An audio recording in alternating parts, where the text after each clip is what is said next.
श्रीराम समर्थ. गोपाल कृष्ण भगवान की जय. उपनिषदांमध्ये एक विषय असा आलेला आहे, आपलं शरीर हा एक प्रकारचा रथ आहे. या शरीराला असणारी इंद्रिये त्या रथाचे घोडे आहेत. इंद्रियांचा स्वामी असणारे मन हा रथाचा लगाम आहे. 5 विषय शब्द स्पर्श रूप रस गंध हे रस्ते आहेत आणि रथ चालवणारी बुद्धी ही सारथी आहे. चित्त ही दोरी आहे. धर्म आणि अधर्म ही त्या रथाची चाकं आहेत. आणि मीच देह आहे असं समजणारा हा अहंकारी अभिमानी जीव हा त्या रथात बसलेला रथाचा मालक आहे, ज्याला आपण रथामध्ये बसलेला रथी असं म्हणतो. त्याच्या हातामध्ये ओंकार हे धनुष्य आहे.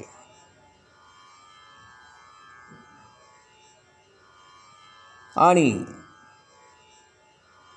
जीवात्मा रूपी बाण आहे आणि परमात्मा हे त्याचं लक्ष आहे. म्हणजे ओंकार जपाच्या साह्याने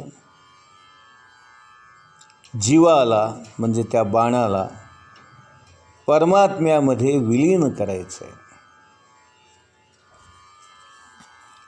राग द्वेष लोभ मोह शोक भय अहंकार मान अपमान दुसऱ्यांच्या गुणांमध्ये दोष पाहणे, कपट करणे, कारस्थान करणे, हिंसा, हेवेदावे, मत्सर, दुराग्रह, अपराध, भूक आणि निद्रा हे त्या रथामध्ये बसलेल्या जीवाचे शत्रू आहेत.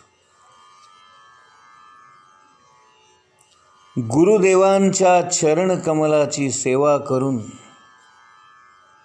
त्यांनी दिलेल्या ज्ञानरूपी खड्गाचा म्हणजे तलवारीचा वार करून या सगळ्या शत्रूंचा नाश करायचा आहे. आणि मग त्याच खड्गरूपी तलवारीने आपल्या शरीरावरही वार करून शेवटी या शरीराचा सुद्धा नाश करायचा आहे. आणि मग शांतपणे त्या जीवाला परमात्म्यामध्ये विलीन करायचं आहे. असं एक रथाचा दृष्टांत देऊन आपल्या या मानवी जीवनाची इति कर्तव्यता किंवा आपलं उद्दिष्ट काय असलं पाहिजे आणि आपण नेमकं काय केलं पाहिजे हे या रथाच्या उदाहरणातून उपनिषदामध्ये सांगितलेलं आहे. त्याच्यानंतर त्यांनी आणखीन 2 गोष्टी सांगितलेल्या आहेत. आपण जी कर्मे करतो ती 2 प्रकारची करतो. एक प्रवृत्ती आणि एक निवृत्ती. जेव्हा आपण प्रवृत्ती मार्गाने चालतो आणि कर्मे करतो तेव्हा ती आपल्याला संसाराकडे प्रपंचाकडे आसक्तीकडे घेऊन जातात आणि आपण त्या आसक्तीमध्ये अडकतो, बद्ध होतो. म्हणून प्रवृत्तीपर कर्म जी असतात ती आपल्याला बद्धतेकडे नेतात. प्रपंचामध्ये संसारामध्ये भवसागरामध्ये अडकवतात. आणि निवृत्तीपर कर्म जेव्हा आपण करतो तेव्हा त्या कर्मामुळे आपल्याला ज्ञानप्राप्ती होते भगवंताची प्राप्ती होते, मोक्ष प्राप्ती होते आणि आपण या जन्ममरणाच्या चक्रातून मुक्त होतो. प्रवृत्ती आपल्याला बांधून ठेवते, निवृत्ती आपल्याला मुक्त करते. प्रवृत्ती आपल्याला प्रपंचाकडे नेते, निवृत्ती आपल्याला भगवंताकडे नेते. आता तुम्ही ठरवा कुठल्या प्रकारचं कर्म करायचं. मी दोन्ही तुम्हाला सांगितलेलं आहे.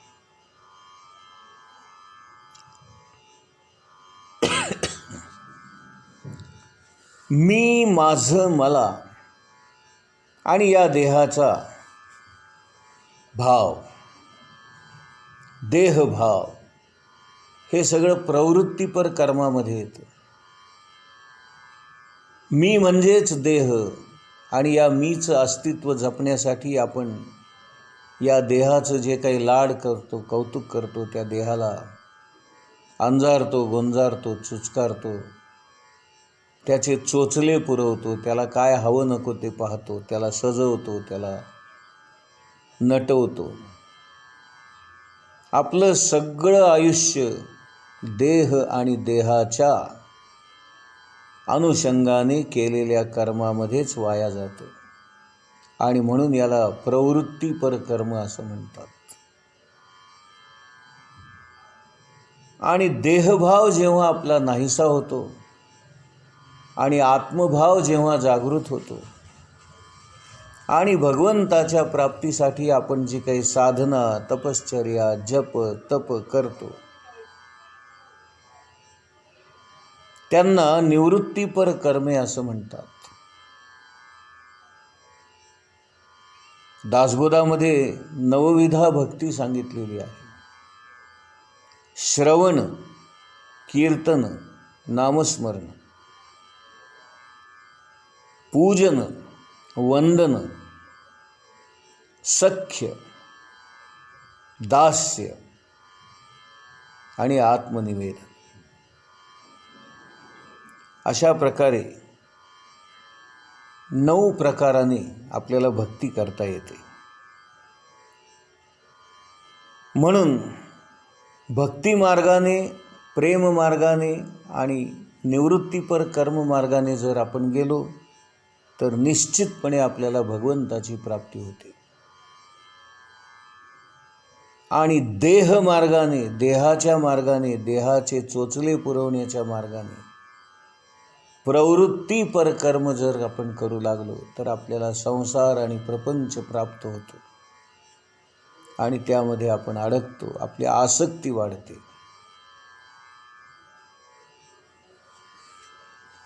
प्रवृत्ती कर्मांनाच काम्य कर्म असंही म्हणतात. कारण आपल्या मनामध्ये कामना असतात, इच्छा असतात, अपेक्षा असतात आणि आपण कोणतंही कर्म करताना मनामध्ये काहीतरी हेतू, काहीतरी अपेक्षा ठेवूनच कर्म करतो. म्हणून यांना काम्य कर्मे असा सुद्धा शब्द वापरतात. आणि जे निवृत्तीपर कर्म असतं त्याला निष्काम कर्म म्हणतात. त्यामध्ये आपल्याला काहीच अपेक्षा नाही. भगवंताची प्राप्ती ही सुद्धा एक अपेक्षाच आहे, नाही असं नाही. पण भगवंताची प्राप्ती होणे याला निरपेक्षच म्हटलेलं आहे. कारण बाकी कुठल्या गोष्टी आपण अपेक्षा करत नाही, म्हणून ही निरपेक्षमध्ये येते. काही जण लोक वाद घालतात की भगवंत हवा हे म्हणणं सुद्धा ही एक अपेक्षाच आहे ना, म्हणजे तिथेही तुम्ही अपेक्षा करूनच कर्म करता. त्यावर माझं उत्तर असं आहे, प्रपंचामध्ये जेव्हा आपण अपेक्षा ठेवून कर्म करतो तेव्हा त्या गोष्टी आपल्याला डोळ्याने दिसतात, दाखवता येतात. मला अमुक हवं म्हणून मी कर्म करतोय, मला तमुक हवं म्हणून मी हे बघा, आपल्याला जेवायला हवं म्हणून आपण स्वयंपाक करतो, म्हणजे जेवणाची क्रिया दिसते. मला पैसे मिळावे म्हणून मी नोकरी करतो, म्हणजे आपल्याला पैसे दिसतात.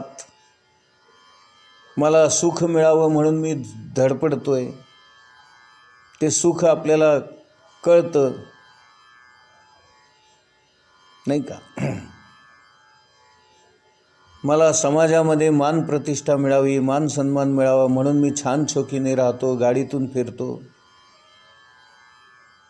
ते सगळं आपल्याला दिसतं, दाखवता येतं. आणि म्हणून याला काम्य कर्म म्हणतात. कारण आपल्याला जे काही प्राप्त करायचे ते दिसतं, दाखवता येतं. पण इथे या भगवंताच्या प्राप्तीला काय दाखवणार आपण? भगवंत नावाची काही वस्तू आहे का? भगवंत नावाचं काही आपल्याला डोळ्यांनी दिसतं का? भगवंत नावाचं आपल्याला काही दाखवता येईल का? आणि म्हणून जे निर्गुण निराकार आहे ते प्राप्त जरी झालं तरी दिसतंय कुठं, समजतंय कुठं, कळतंय कुठं? आणि म्हणून ते निष्काममध्ये येतं. कारण भगवंत ही काही दाखवायची वस्तू नाही आहे, मिळवायची वस्तू नाही आहे. देव पहाया गेलो आणि देवची झालो, हा भाव त्याच्यामध्ये आहे. देव व्हायचंय, देव मिळवायचा नाही आहे.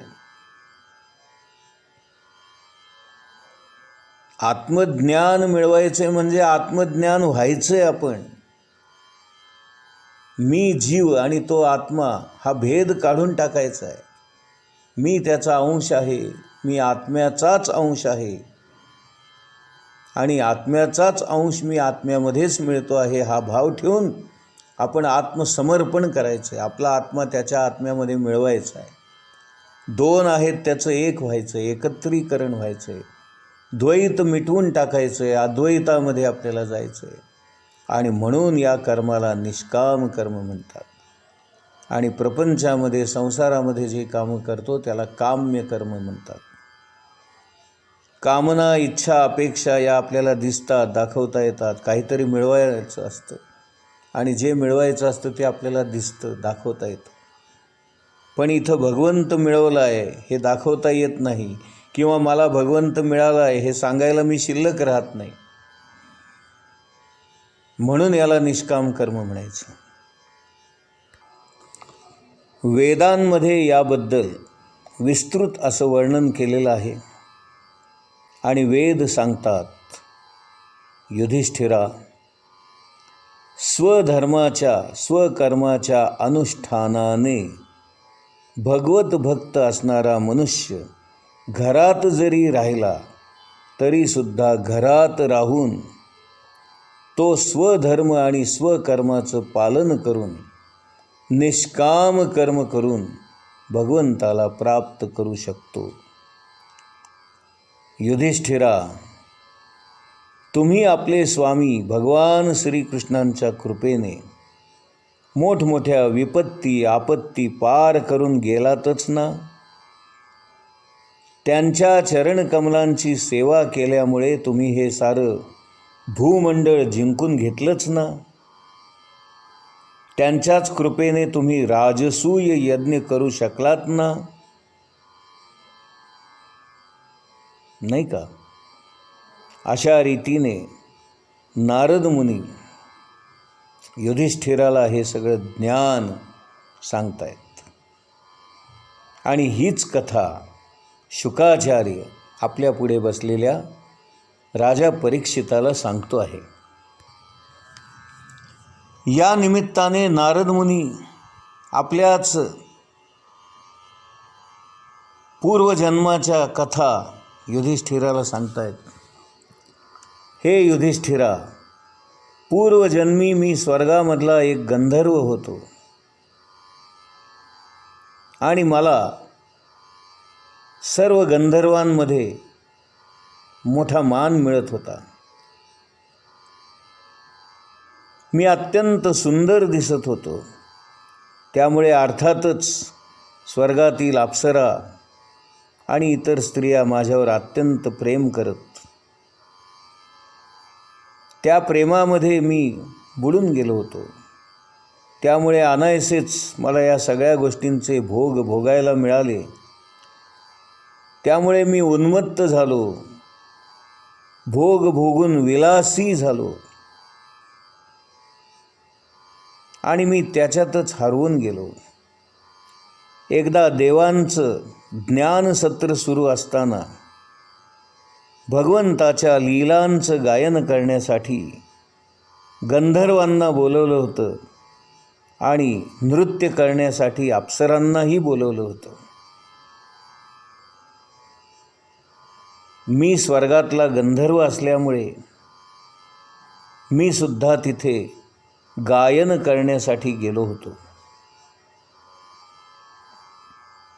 परंतु मी गायन करता करता एका अप्सरेच्या सौंदर्यावर भुललो आणि माझ्याकडून गाताना चूक झाली. जो राग मी गात होतो तो राग सोडून मी भलतेच सूर आळवू लागलो. त्यामुळे प्रजापतींना माझा राग आला आणि त्यांनी मला शाप दिला